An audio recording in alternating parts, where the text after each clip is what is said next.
Welcome into the latest edition of ESPN SC. I'm Dan Thomas, joined in the studio today by Stevie Nichols. Some controversial calls in the Premier League today, no more so than at Stamford Bridge, where West Ham lost by 2-1 against Chelsea. But the visitors had a late goal ruled out for a foul on Mendy, the goal initially given, but then chalked off. For more on this, let's welcome in, shall we, Frank Leboeuf and Don Hutchinson. Frank, of course, former Chelsea. Don, former West Ham.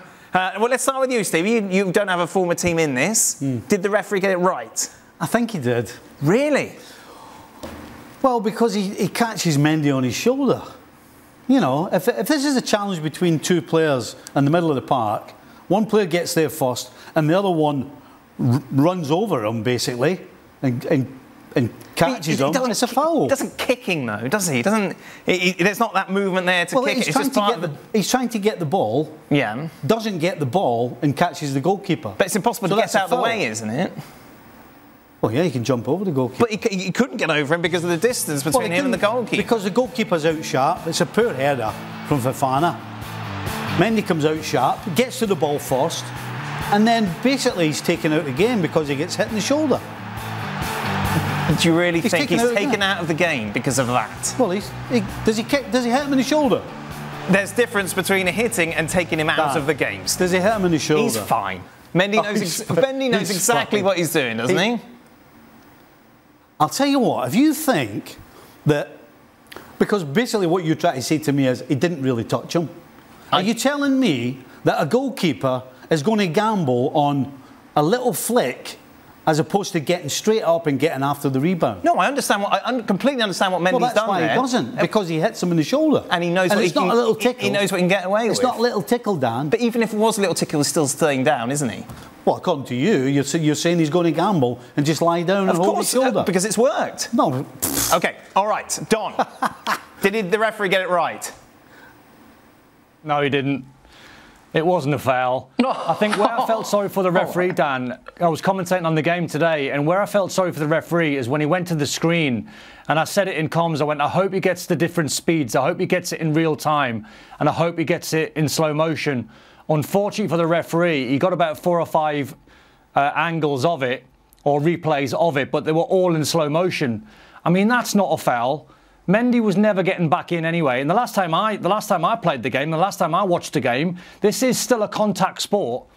When you have contact with someone on a football pitch, it doesn't mean that it has to be a foul. I thought it was incredibly harsh. So, Don, so you go for a challenge. You and I go for a challenge. I didn't go for a challenge. Hold on. You and I go for a challenge. I get there before you, and you kick me. Yeah. That's not a foul because it's a contact sport. He didn't go for a challenge. In my eyes, Stevie, he wasn't going for a challenge. He was trying to run towards the ball, but the ball was a mile away in front of him, and then he's got the option of trying to hurdle Mendy. But you could see actually when Jared Bowen has taken his stride, when you see it very early on, he's off balance, like ridiculously off balance. So he can't be that far. He could have fell over. If he's that far away from the challenge, how does he not get over the top of Mendy? If because he was off balance. When you see it again, Stevie, Jared Bowen's off balance. He's nearly falling down. He stays on his feet. And it's just an accidental coming together. Frank Leboeuf. Welcome to the conversation. Well, that's simply as it is. The rule number 1, when the goalkeeper is in action, you don't even allow to touch him. So it's not about kicking or not kicking him. You cannot touch him, especially on that action. Bowen touched him, so it's a foul. That's as simple as that, you know. Even if it's a Premier League, it's not. Even if it's a contact sport, even if it's a Premier League, you're not allowed to touch a goalkeeper when he's in action. That's rule number 1. So it's a foul. That's it.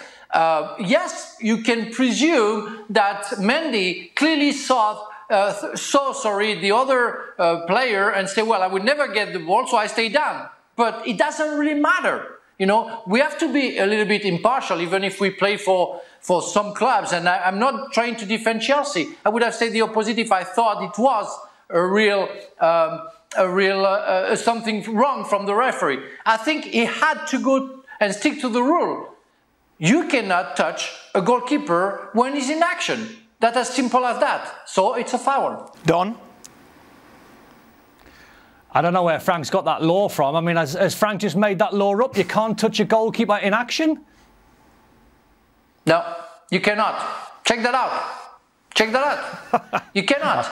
You know, everywhere in the world, when you jump and push the goalkeeper when he's trying to get the ball, only in the Premier League, I saw that because referee decided that it was allowed, but it's not allowed. When it's in action, you have to protect a goalkeeper. It's always been like that. Dan, do you know Thomas Tuchel got asked the question, and Thomas Tuchel was referring to West Ham's first goal, and he even said that was a foul. I mean, there was no foul whatsoever. Mendy got clattered by one of the defenders on the line, and Thomas Tuchel's trying to say that one should have been chalked off as well. Frank, overall, did Chelsea deserve the win? Of course not. It's where I'm impartial. I think that was an awful game. I know I love the guys and I love the club, but I have to say, guys, when I watch you, I'm bored. There is nothing. There is no inspiration whatsoever. You don't try anything. You go around and around. You have 80% of the position of the ball for the first half, maybe, I think, for nothing. So, no, you don't deserve to win. You did. Well done. 3 points.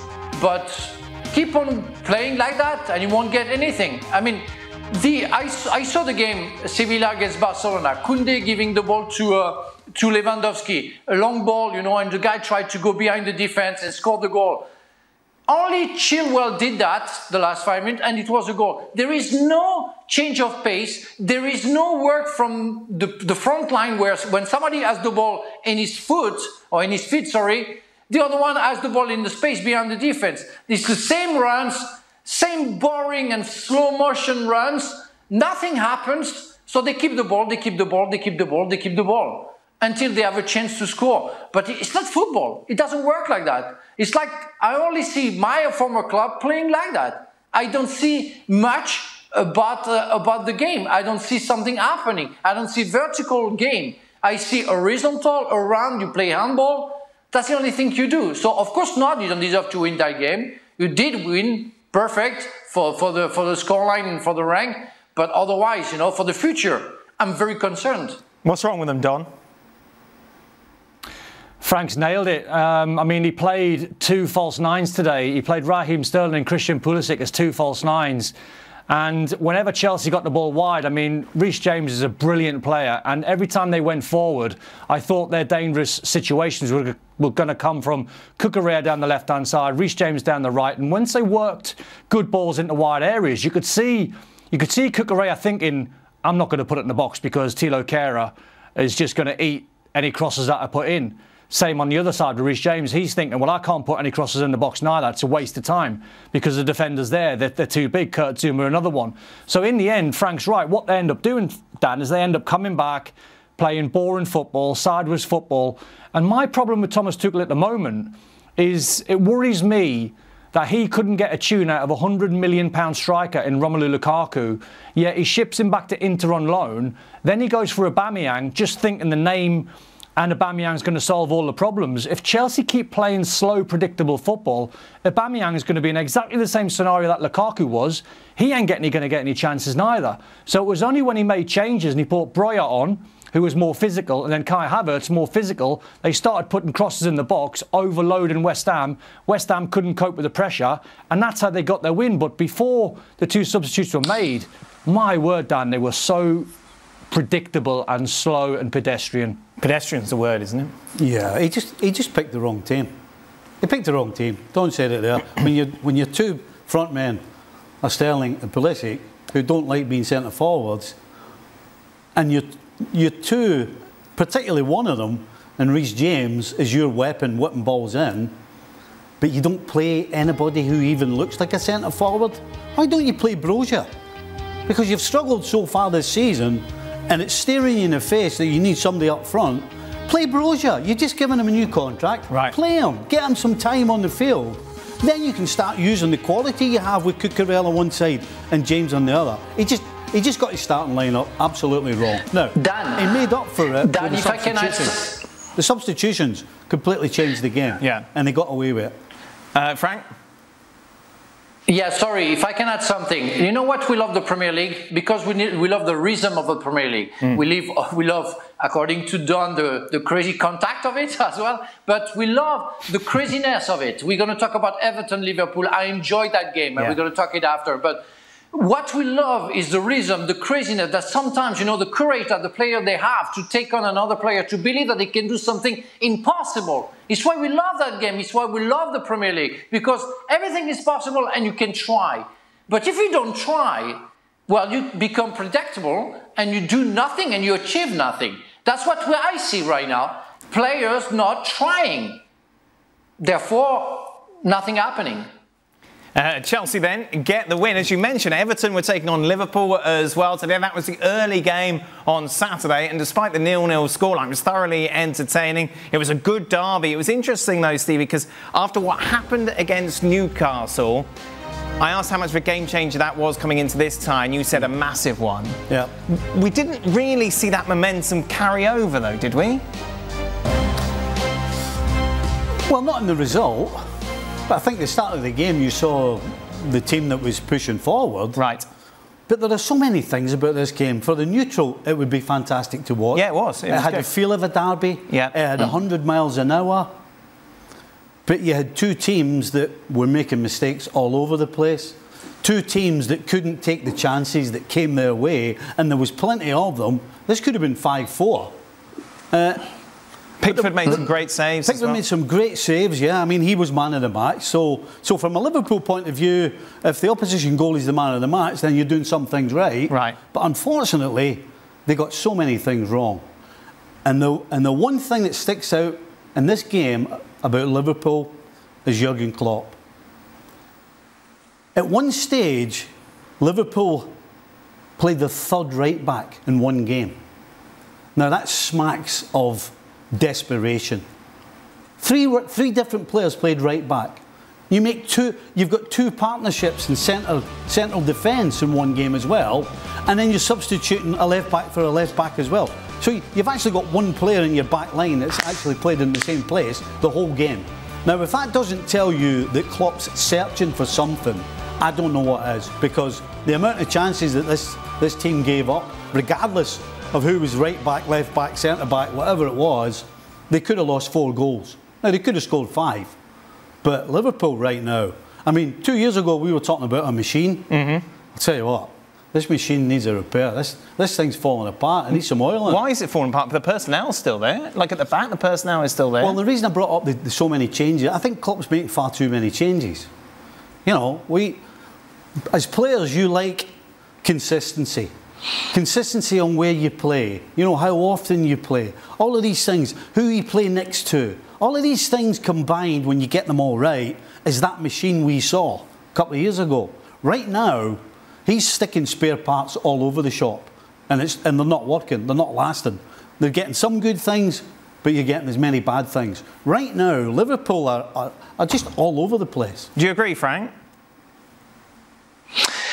I found Stevie a little bit harsh on both team. I think in order to get a goal, you need to have a mistake from one of the players. How you can allow to get a goal, but you know, in one game, when you see that the two best players were the two goalkeepers, you can say that the players on the field tried their best, and they were stopped by two goalkeepers who were, and Stevie is right on the fact that it could have been 5-4. Yes, of course, if you are picky, and I'm not neutral, I'm completely neutral on that game. I enjoyed the game because I saw, of course, mistakes, but I saw opportunities. I saw a game with players playing 100 miles an hour and trying their best. Now, talking about Liverpool, yes, I think it was strange to see 3 right backs, you know, in the same game, to see some players, you know, not going like they normally go.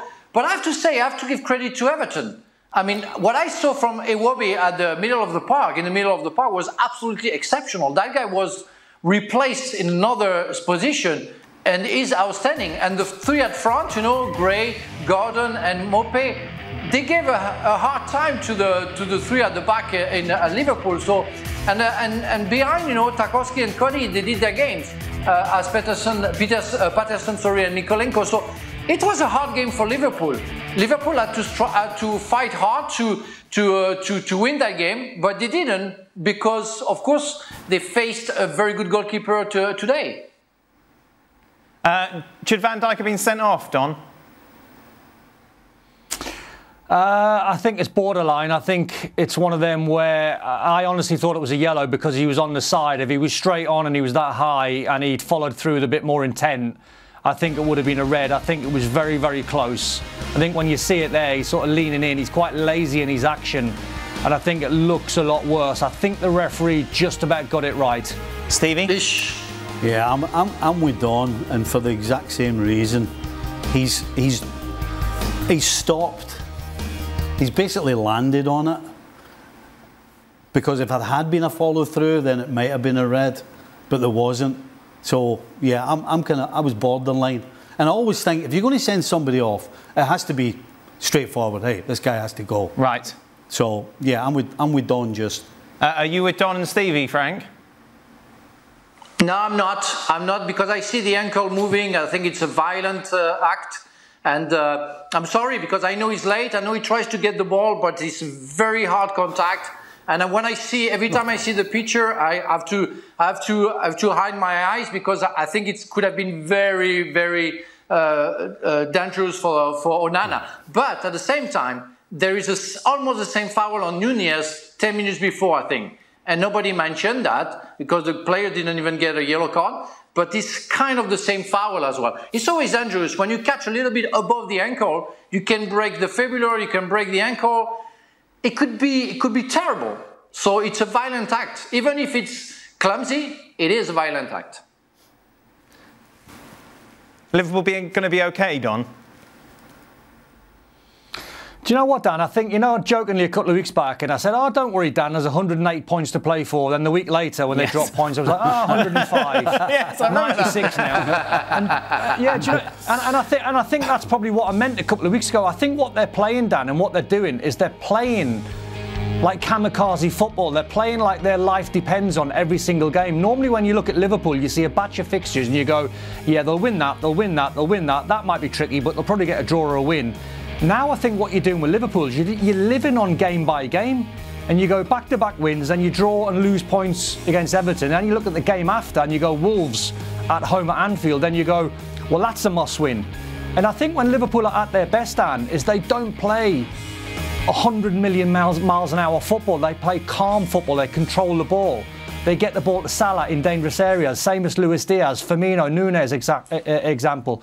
I think now what they're doing is they're so frantic to get over the line and just go, let's just get 3 points. It doesn't matter how we play. That's not how Liverpool play. So every single time they play, they're playing like on the edge, and it doesn't suit them. And I just think they're trying to survive. They're trying to find a way. Listen, the positives are, if you're Liverpool, and I'm inside that dressing room, and Stevie's been there before as well, and Frank in a Chelsea dressing room or wherever, you take the positives and you go, well, you know what, we're unbeaten in 3. That's not a bad run. Because it's Liverpool, they're looking at win, but not in stages and not in batches. It's literally every single game they're trying to survive. The biggest problem I think they have is they're not a unit. You know, they've played at 100 miles an hour previously.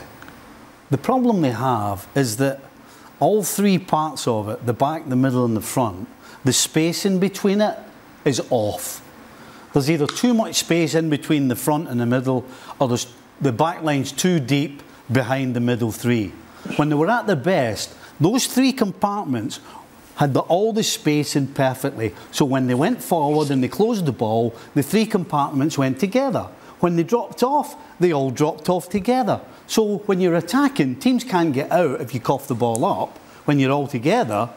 And when you're defending all together, if somebody makes a mistake, there's somebody else there to clean up. Right now, there's just far too much space in between the three parts of the team. The good news for Liverpool, though, of course, today was that Manchester City dropped points away against Aston Villa. Many expected them to run up a big score once again, but they could only manage a 1-1 draw. Erling Haaland, of course, scoring. Of course he did. Nice goal from Bailey, though, with 15 minutes to go to give Aston Villa a surprising point. Of course, with it being Manchester City, Jan Olga Fjortov was there. Let's see, is Jan in front of a hotel room? Let's see if we can see him. Just connecting, paid for the extra. There he is. Hey, yes. The man knows more about fire escapes from hotels than anyone else. Jan, looking at it, what went wrong with City today? Well, first of all, you should congratulate me today because I followed Erling Haaland so long now in so many hotel rooms that we published at Viaplay. We published a documentary today, this morning. So it paid off to be all these hotel rooms. But, you know, Dan, a lot of things it wasn't so bad. I mean, Manchester City was good.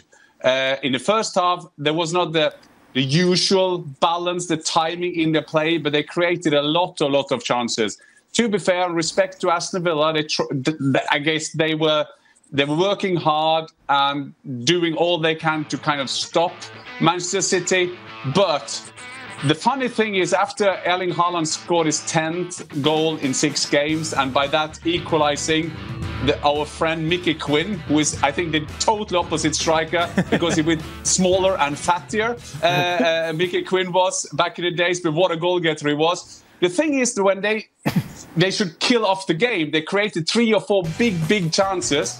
And then Leon Bailey came. But this is, of course, the De Bruyne Erling Haaland thing. That is Lennon-McCartney of football. I mean, they understand everything from each other. And then he made that 1-0. But they come out in the second half, then they're creating so many chances. And just in the middle of that, Leon Bailey scored a fantastic goal. I spoke to him after the game, and he just had that feeling. Frank and Stevie and Don will know. You know that feeling when you just touch the ball and you know, you don't have to see where the ball goes. You know this is a goal. And that's what it did. And to be fair to Aston Villa, they held on through a fantastic atmosphere at Villa Park. They held on to that point. And Steven Gerrard, of course, seeing that as a kick-off to the season, because I think that was a great point for them. And the funny thing is that you can go into the dressing room and tell the boys, well, when you can do that against Manchester City, maybe we can do it in some other games. But City should have won this game. And I understand why Pep Guardiola was a bit depressed after the game, because that typical Manchester City of balance and timing was not there, at least not in the first half. Jan, I feel like we need to ask you another question, but you pretty much summed up everything. But as you're with it, anything else you'd like to bring up? No, I just wanted to summarise that game, because it's easy to see when Manchester City goes to Villa Park and play 1-1, you think they had a very bad game. They didn't. I think sometimes we just have to hold your hands up and say also to Aston Villa that was I wouldn't say a deserved point, but I'm a quite old-fashioned guy. So I say when you take a point, you deserve your point, because that was the end result. But City had enough chances for 3 or 4 games. So don't you worry. They don't have the machine problem, as Stevie said, at Liverpool at the moment. Manchester City will just march on. Jan, thank you very much. So what that means is that Spurs move up to 3rd in the table. They are now level on points with City after a 2-1 victory over Fulham. Højbjerg just before the break, and Kane getting their 2nd in that 2-1 victory at home. Overall then, let's just take a look at the table. Arsenal with a chance to go 4 points clear at the top of the table. They're, of course, in action at Old Trafford on Sunday. City sit 2nd, Tottenham 3rd. Brighton sit 4th. They have the chance to move up to within 1 point of Spurs. Chelsea into 5th after that win. They move above Liverpool. Brentford thrash Leeds today, 5-2. United sit in 8th, Leeds in 9th, and Fulham 10th. Looking at the bottom of the table, Leicester City, of course, in dire straits at the moment, just 1 point for them. Interesting stuff. Newcastle, they currently sit 11th. They really should have got the win against Crystal Palace. A strange old referee decision, though, saw the only goal they scored chalked off. We'll be discussing that with Mark Clattenburg, I'm sure, on Monday. Barcelona with a 3-0 victory over Sevilla. It lifts them up to 2nd in the table. Sevilla in real trouble, still without a win in the opening 4 matches. Overall, Ali, this is the momentum that Barcelona would have been looking to build, isn't it? From the start of the season, first game 0-0. Since then, though, 3 wins in a row. And this would have been a dangerous match because you're playing against a Sevilla team that is desperate for a win. So you knew there was going to be energy. You knew there was going to be intensity. And Barcelona were very good about absorbing that initial pressure from Sevilla. Ter Stegen made a couple of saves when he needed to. And then Barcelona became a counter-attacking team. And when you have the subtle talent that they have in the attacking half, when you win the ball in a good area, as they did for the first goal, and then they go on the counter, you just have too many weapons. Lewandowski, Dembele, Pedri coming from behind, Rafinha, who was excellent today. Barcelona were so very efficient in the counter-attack in the first half, so very effective. This is a new look for Barcelona. We have seen this team with the possession. Now they're winning with counter-attacking ability. It gives you variety. And when you're Barcelona and there are moments in which the passing game is not working and you can actually have a second plan, a plan B, if you will, I think that's good news for Xavi and good news for this team. And Lewandowski absolutely hitting the ground running. Yeah, I mean, going forward, they've got so many weapons, not just Lewandowski. And it's clear that any side that plays against Barcelona, any opportunities they get, they're going to have to take. Because I'm not really sure how you stop Barcelona from creating chances because of the weapons they have. And if they do create, and when you've got a guy as good as Lewandowski right at the tip of the spear, then you're going to lose goals. So if Sevilla had taken the chances early doors, they might have been able to hang on in there. But because they didn't, and Barca go ahead, pretty much it was, and it felt like the game was over right there. There's a certainty about Lewandowski and the moments in which he's about to take a chance on. In fact, you're surprised that he doesn't put it away in the second half.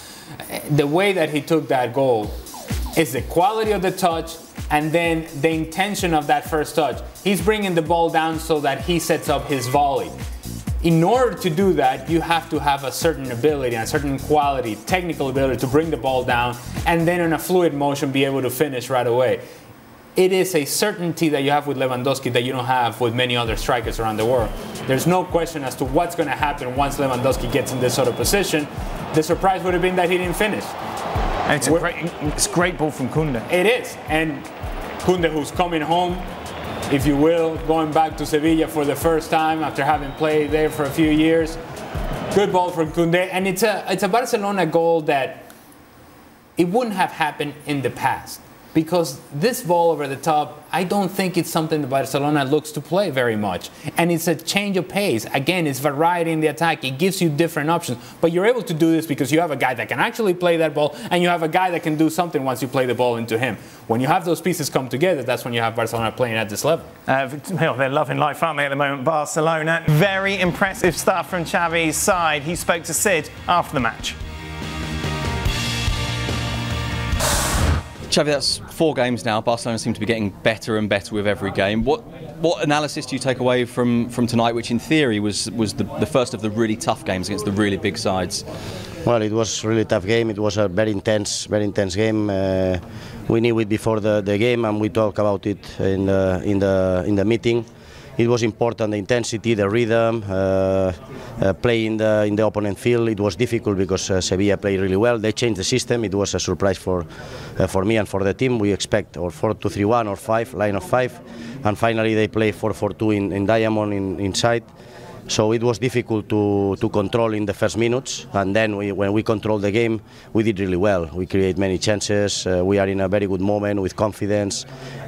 We could have scored much more goals, so we did really well against a very difficult team, against difficult stadium, so it was not easy for the rest of the teams to win here easy. Not easy either, when maybe you're distracted by Sid's tan. On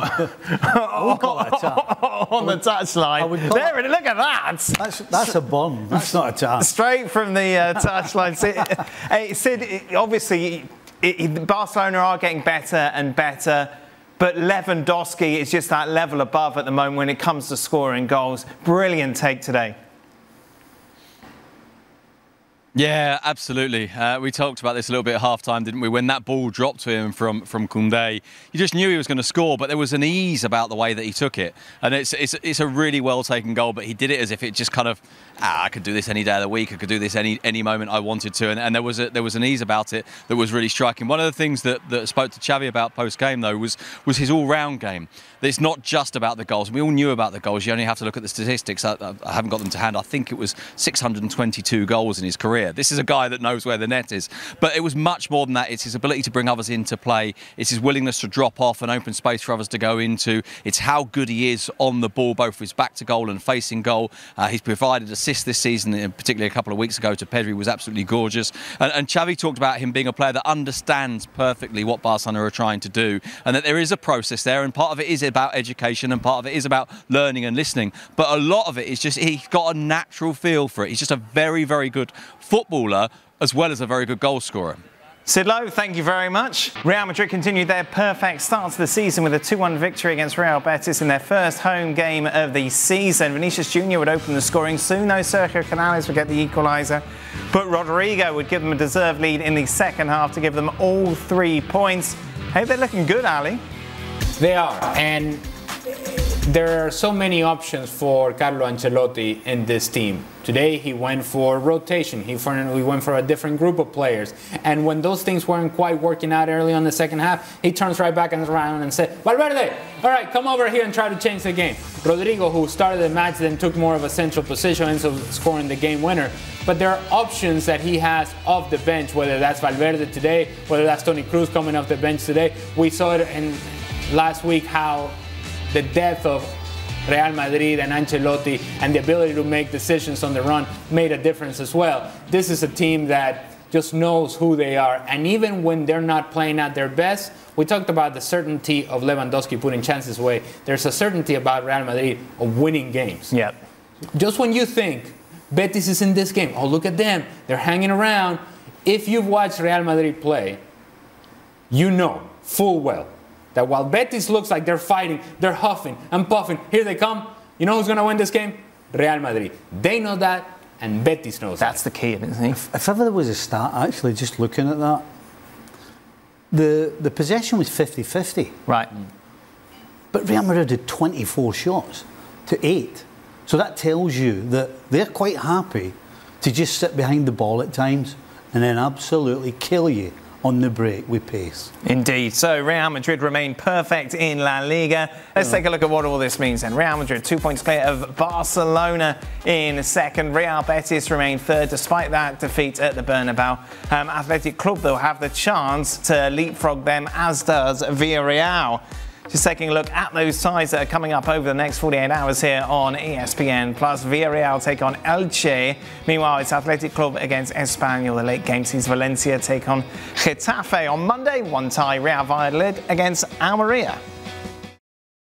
Celebrations then from Union Berlin, who will be more than happy to take the point.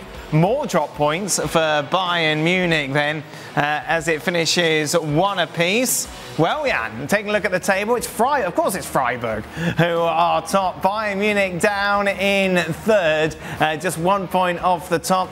Again, Jan, a little bit similar to what we saw last week. Plenty of chances, not enough of them being converted.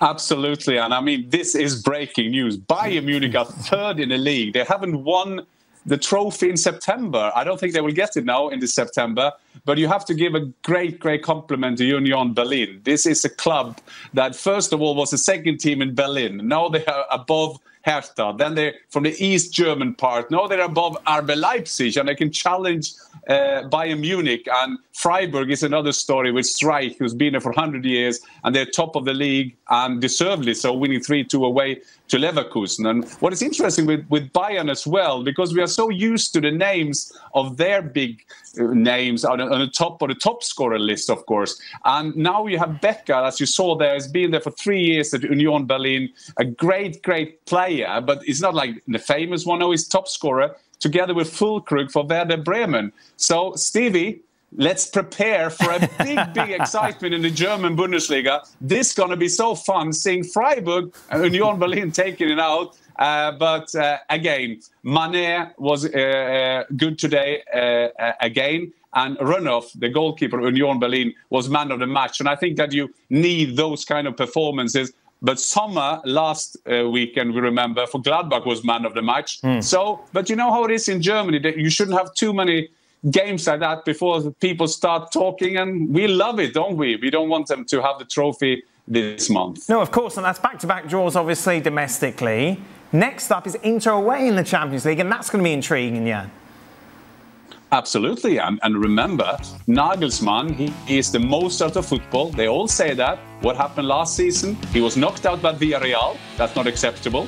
He was knocked out of the cup, 5-0 against Gladbach. Not acceptable. So he got De Ligt, he's got Mané, they had a good transfer window, although losing Robert Lewandowski, who quite coincidentally is scoring goals in La Liga as well as Erling Haaland's doing. So this Farmers League of Bundesliga, what happened there? Oh, dear, but yes, yeah, I have to go always. You know, I'm an ambassador for the Bundesliga, Dan. I have to do that. But as you're saying, they don't need so many games. And if they would get problem now against Inter, which you could expect from them, there could be not trouble, but the intrigues at Bayern Munich, FC Hollywood and so on will keep going. And that's what we love. I could say if you're such an ambassador for the Bundesliga, why are you in Manchester? But I won't do that, Jan. Thank you very much, as always, for joining us. Enjoy. Where are you going? Which Champions League? Which Champions League game are you going to this week? I will sit in some studio somewhere in Europe and I guess follow Salzburg. I remember I'm also half Austrian. Oh, OK. You follow that money. Thank you very much, Jan. Doubleheader for you, as always, on Sunday from Germany. It all starts with Augsburg against Hertha Berlin and Borussia Mönchengladbach take on Mainz. Meanwhile, in Italy today, it was all about the Milan derby, and boy, it didn't disappoint. Take a look at that, 37 shots in total, and it's Milan who get the win. Incredible stuff for the hosts there as we welcome in Gab Marcotti. Gab, this was brilliant from start to finish. Oh, it was an unbelievable spectacle. You know, you want to see end-to-end stuff. You want to see teams taking chances, attacking. Both these teams going for the jugular. Look, you can put your old stereotypes away. I mean, Serie A is along with the Bundesliga, they're always neck and neck, the highest scoring league among the big five in Europe, and there's a reason for it. Teams like this, they just go for it all the time, and yeah, what a game it was, and I think in the end, Milan deserved winners. Why? So they have Rafael Leao, who I think is pretty much a game changer. You know, they went a goal down, got a bit lucky perhaps with the equalizer, Çalhanoğlu giving the ball away, but then they just took over. They have so much intensity. Leao, at times he's pretty much unplayable. Giroud, of course, chipping in as well. And as the game went on, they just seemed to get stronger. And then as ever, Pioli made his changes. From Inter's perspective, if there's a criticism, obviously no Lukaku. He went with Correa. He waited until the hour mark to make the changes. The changes did have an effect. Mkhitaryan on, Di Marco on, and of course Dzeko, who pulled it back. And they had their opportunities at the end. Let's not forget this. Mike Maignan, Magic Mike Maignan. Again, there might be better goalkeepers in the world, but I don't think you need more than one or two fingers to count them. It's about trying to get this from Leao consistency, isn't it now, Gab? From Milan's perspective, from Milan's fans' perspective? Yeah, people have talked about the consistency thing with him for a long time. Obviously, he's still a young player. I think it's a little bit unfair at this stage because I think he has been consistent. The thing is, when you see him run, he's so graceful, he's so balanced, he's got such great technique. His decision making has improved as well. People are like, well, gee, why can't you be like this all the time? And I think in some ways, you know, we criticize forwards more than we do perhaps other positions on the pitch, not realizing that, you know, they're not going to score a goal every game. That kind of stuff doesn't happen unless your name is Lionel or Cristiano, or these days, Robert or Erling. How are Inter looking ahead to that clash against Bayern, of course, as the Champions League starts this week then, Gab? Obviously, Lukaku touch and go. I think that's going to have an effect. Simone Inzaghi, I think, is going to get a really rough ride because ultimately it is a derby loss. And, even though we talk about the new attacking, wide open Serie A, chance taking, people aren't going to remember the fact that Mike Maignan had to make those incredible saves at the end. I think they're only going to remember, oh, look, Inter, you had the lead, you let the lead slip, and you, Inzaghi, waited until the hour to make the changes to get into the game. So I think, when people pick up their papers tomorrow morning, there's going to be a lot of criticism of Simone Inzaghi. I'll tell you what, Simone Inzaghi, I know he seems so mellow. You wonder if he has a pulse. He looks a little bit goofy. He's got the weird voice. But you know what? Ultimately, I think he takes this stuff in stride. He's been beaten up left, right, and center when he was at Lazio. I don't think he lets it affect him. The key thing is, can he then get that across to his players to make sure that they don't affect him? And I think he knows how to do that. And I think he's going to tell them, guys, look, Bayern drew the last 2 games. They're kind of there for the taking. My one concern, of course, one of many concerns when you're facing Bayern, Samir Handanovic obviously is unlikely to put in the kind of performance we saw from the Union goalkeeper today, or indeed Jan Sommer last week. So Milan, top of the table, level on points with Napoli after their 2-1 victory away against Lazio. Don back with us because Don wanted to talk about it. You're watching this game. Don, Lazio, Napoli completely deserving this victory. Yeah, they were brilliant, Dan. Lazio took the lead inside 4 minutes. Then it was a test for Napoli being away from home. And they've lost some big players. They've lost Koulibaly, they've lost Insigne, Dries Mertens, but my word, they've found a young Georgian who's 21-year-old called Kavica Kvaratskhelia, and I've been practicing that for a number of weeks, as Gab knows, because I had my rant the other day about pronunciations, but this kid, Dan, is phenomenal. And there might be more prolific strikers out there like Erling Haaland, like Lewandowski, but believe me, Dan, and I've been raving about Victor Osimhen, and he was unreal tonight. He plays the game like no other. When they're under pressure, he takes the ball into his chest, he takes fouls from behind. He's a goal threat all of the time. He's a nuisance. He plays the game with a brilliant attitude. Lobotka behind him in the middle of the park alongside Anguissa. They ran the show. It was a really, really good professional performance from Napoli. As I said, after going 1-0 behind 4 minutes in, it was a proper test, but they easily deserved the 3 points. Second half, they were fantastic. Poor old Victor Osimhen. You've been raving about for 2 years, Don. You've just thrown him to the side. Love him. Victor who? Osimhen. No, I'm saying I love him. I'm saying there might be more prolific strikers out there, like Lewandowski, like Erling Haaland. When you look at people's numbers and you go, what's Don raving on about? How can he put Osimhen in the top 3 or 4 or 5 in the world? Dan, he's incredible. And his numbers will be down because he's playing for a team like Napoli, who are not creating 15 chances like Erling Haaland or Lewandowski. So when you look at it on black and white paper, his numbers are going to be down. But I promise you, just watch him for 90 minutes. You'll absolutely love watching him play. But he's not getting the headlines, of course. It's the young Georgian that is, Gab. Well, I think they're both getting the headline, but yeah, it's Kvaratskhelia.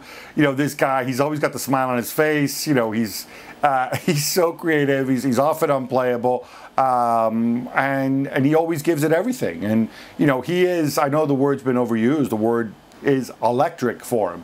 Every time he gets the ball, you wonder what will happen. And I just think it's just been a tremendous coup for Napoli to go and secure him and to get him in this summer. Elsewhere, Gav, Fiorentina won, Juventus won. Obviously, a disappointing result for Allegri's side. Yeah, before I tell you about that game, Dan, before you mentioned, of course, who's top of the table, Napoli and Milan. I am contractually obligated because Jose Mourinho will be very angry if I don't mention that Roma have a game in hand, as do Atalanta, and if they win their game in hand, they go top of the table. But I'm only about now, Gab. That's all I care about now, and at the moment now, Juventus don't look very good.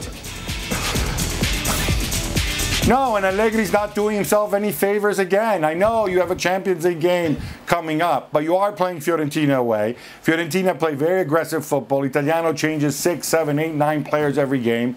And what's your response? you go and you change half the team and you leave out Dusan Vlahovic, and then you don't send him on. And then you make a joke about it after the game. You're like, well, you know, at least he'll be better rested for the Champions League. Oh, yeah, that's real funny. In the meantime, you know, you've dropped 2 points. It could have been more. Mattia Perin, of course, playing in goal for Wojciech Szczesny, had to go and save a penalty off of Luka Jovic. Juve, again, scoring first, failing to hang on to the lead.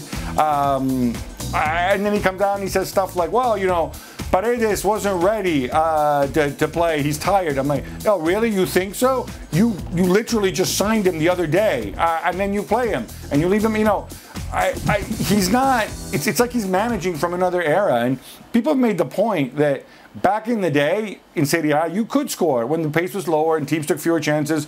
You could score a goal and kind of see out a 1-0 win.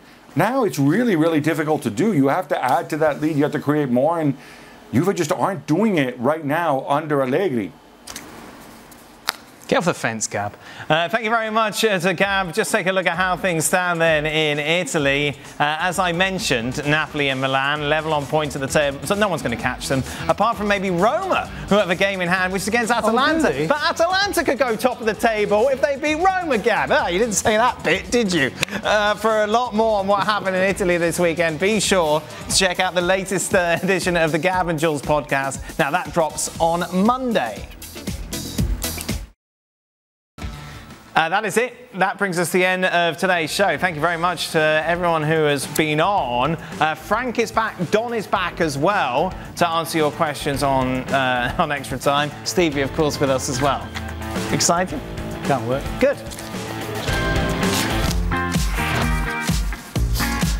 Don't have to wait long either, eh? No. Hello. Here we are. Welcome into the latest edition of Extra Time. Stevie Nicol with us in the studio. Don Hutchinson, busy day as Don, as always, working a lot. Frank, not so much. Barbecue with the family in his big posh house, all the standard stuff. What's interesting, now I'm going to go off topic here slightly, and you won't have a clue what I'm talking about. But a lot of people play things like Hurdle or Wordle or Quordle, things like that. There you go.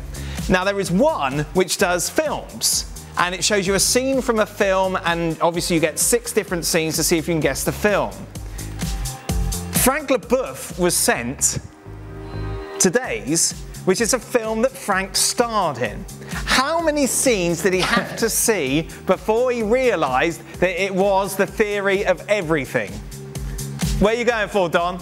6 scenes in total. How many did he need? I don't know, 4? 4 is the correct answer. Frank, how did you not know that? After the first one. Yeah, did you just watch your bit of the film? No, the thing is, when I looked at the picture, especially the second one or the third one, I thought it was the Dead Poet Society for me. You know, yes. It was nothing to do with the biopic of Stephen Hawking and the theory of everything. I didn't recognize. It's just a picture, and I didn't know it was that. It's only the 4th when I saw Eddie Redmayne that I said, "Oh my God, am I stupid or what?" No, of course, it's a movie that I played in. I was very impressed, Frank. Very good. Right, back on topic. Dan, yes. Dan, can I say something? Because I sent you something. You know, it's about Mendy argument that we had, Don and I. You know, if I cannot read something so just to take you back, if people didn't see that, let me just put this into context. If you didn't see the show, Don and Frank had a big argument regarding the Chelsea goal, the West Ham goal, sorry, that was chalked off because of the foul on Mendy. Frank's argument was, well, in the laws, referees, goalkeepers get special compensation, special protection through the laws. Don said he was talking nonsense. Frank has been on Google and has found this. Okay. So fouls. The goalkeeper can be very vulnerable to injury. For this reason, the referees tend to call fouls much tighter when the goalkeeper is involved. When the goalkeeper has control of the ball, let me finish, an opposing player may not touch it or try to kick it. If any part of the goalie is touching the ball, this is generally considered control. Now, what's Therefore, you have my answer. Right, but this isn't from the laws of the game. This is from something called Ducksters.com, bomb, which has also got, once the goalkeeper puts the ball back in play on the ground, they can't pick it up again with their hands. And it doesn't seem to be the laws. It just seems to, goalies must wear unique clothing different from the jersey worn by the other players. Is this all the laws, Don? He didn't have the ball, though, did he? Yes, when he touches the ball, he's been kicked at the same time by Bowen. So, but that's the point, as soon as he touches the ball, it's considered as controlled. That's what I'm saying. The point so you is cannot the ball touch him was while away. he touches the ball. Frank, oh my God, Frankie, just to double down on your point, that's the whole point. No, because Mendy didn't have the ball. And so when he didn't have the ball, no, it was in action. So he didn't have the ball. It was in action. So that's a foul straight away. If it's even worse. It's even worse. Correct. If you are kicked, if you don't have the ball, it's a foul. So we agree, Stevie. Yeah. You're right, Don. My head's going to explode. That'd be good TV. Normal. Stevie, would you rather, would you rather see Atletico winning the Champions League? You're obviously big critic of Atletico Madrid. Yeah. Or Arsenal finishing top 4? Oh, Arsenal finishing top 4. Wow. Absolutely. Yeah. No, it's an easy one. Yeah. You hate Atleti. Can you imagine? Because the only way they're going to win it is by boring everybody to death. Yes. Time wasting. Yes. Diving. Simeone going mental at referees. Oh, no thanks. No. Hey, listen. Yeah. I'd rather give you $50 any day of the week. Beautiful. Liar. He's lying. No, he's not, Don. He really hates Atleti. I don't get it. Is he? I don't understand. What, that much to give $50 away? I seriously can't figure out how somebody can get paid $20 million a year and produce the type of football that Simeone's team produces. Right. Year in and year out. This is nothing new. Yeah. They've been doing this for a decade, but you're the highest paid manager in the world. It makes no sense to me. And we had some problems during the show showing you the PSG highlights. Just a reminder, they won by 3-0 today. Mbappe scored, didn't he, Frank? I don't know, I didn't watch the game. Good. Right, question for Don. What is the percentage chance of Lewandowski finishing with 40 goals this season? Oh, it's got to be high, innit? I mean, he's been doing it for years, hasn't he? Barring injury, it's got to be 70%. Whoa. 70%? Stephen, you got higher? No, it's not 70%. I'd say 50. 50-50? Frank? I go with Don. I think, as he mentioned, he almost done that every year that he played for Bayern, and I believe that he's in the same frame of mind. So I would say 70%. Who was the this is the anti-Craig Burley question. Who was the most positive teammate you played with during your career? Someone who always provided words of encouragement when you were on the pitch. Oh, good question. I like that. Wow. Does anyone spring to mind, Don? I can remember, going to the opposite of that before it tries to come to the forefront of my mind. I remember the opposite of that. Steve Lomas. Me and Steve Lomas were playing for West Ham at Man United, and Man United had a brilliant team, obviously, at the time, with Beckham and Giggs and Scholes and Roy Keane, all of them. And I sat there and I tried to give Steve Lomas, who was sitting right next to me, because I was quite positive. And I said to Steve Lomas, I went, go on, mate. I went, pick one. I went, which one do you want? And he went, what do you mean? I went, which one do you want? Paul Scholes or Roy Keane? And he went, I'll take Roy Keane, you do Scholes. And I went, all right then. I said, I'll get on him, you get on Roy Keane, let's stop these from playing first 20 minutes. And he looked at me and he went, leave off, Hutch, we've got no chance, we're going to get walloped today. I'm bother running around.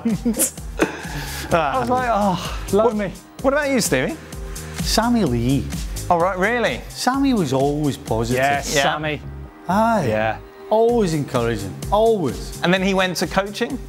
Yeah. He was coaching Liverpool for a while? Yeah. Same. Yeah, no, he was coaching. He was with Sam a lot when he was at Bolton. Yeah. West Brom. He had the Rezzies at Liverpool. He was the good cop, wasn't he, Stevie? Aye. He was the good cop. Yeah, he coached with England. Right. No, Sammy was super positivo. Frank, for you? Well, I would say he didn't play a lot, with us, because he was a player manager, Ruud Gullit. And this why maybe he's completely the opposite of Craig Burley. But Ruud Gullit was very positive every time. You know, lovely boys, you know, we're going to do well. I'm sure we're going to do well. We're going to create something. I'm sure you can surprise them. He was very positive all the time. I understand why Craig Burley doesn't stand him.